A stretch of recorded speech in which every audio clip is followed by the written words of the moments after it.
ఈ వీడియోలో మనం వైఫైకి సంబంధించిన డిఫరెంట్ టైప్స్ గురించి అయితే మాట్లాడుకుందాం గైస్. వీటినే సెక్యూరిటీ ప్రోటోకాల్స్ అని కూడా అంటూ ఉంటారు.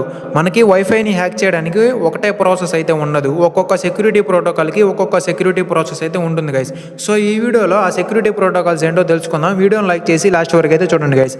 Welcome back to 3 Days of Cyber Shorts day 14. So ఇక్కడ మనకి ఫస్ట్ వన్ చూస్తే WPS అనమాట. వైఫై వచ్చినప్పుడు మనకి ఫస్ట్ తీసుకొచ్చిన ప్రోటోకాల్. సో ఈ WPSని అటాక్ చేయడానికి అప్పుడు చాలామంది ప్లే స్టోర్లో WPSని డౌన్లోడ్ చేసుకొని దాన్ని యూజ్ చేసుకొని ఈ వైఫై నెట్వర్క్ని అయితే కనెక్ట్ అయ్యేవాళ్ళు. సో అది ఈజీగా హ్యాక్ అయ్యేది. అందులో కొన్ని వల్నరబిలిటీస్ లూప్ హోల్స్ ఉండడం వలన దాన్ని ఫిక్స్ చేస్తూ మనకి ఇంకొక సెక్యూరిటీ టైప్ అయితే తీసుకురావడం జరిగింది. WEP వైర్డ్ ఈక్వలెంట్ ప్రైవసీ అనమాట. సో ఇది వచ్చేసి మనకి సెక్యూరిటీ ప్రోటోకాల్ అండ్ ఇందులో కూడా కొన్ని బగ్స్ అండ్ వల్నరబిలిటీస్ ఉండడం వల్ల ఈ నెట్వర్క్స్ మీద కూడా ఈజీగా అందరూ డాస్ అటాక్స్ చేసేసి కొన్ని అటాక్స్ చేసేవాళ్ళు అనమాట.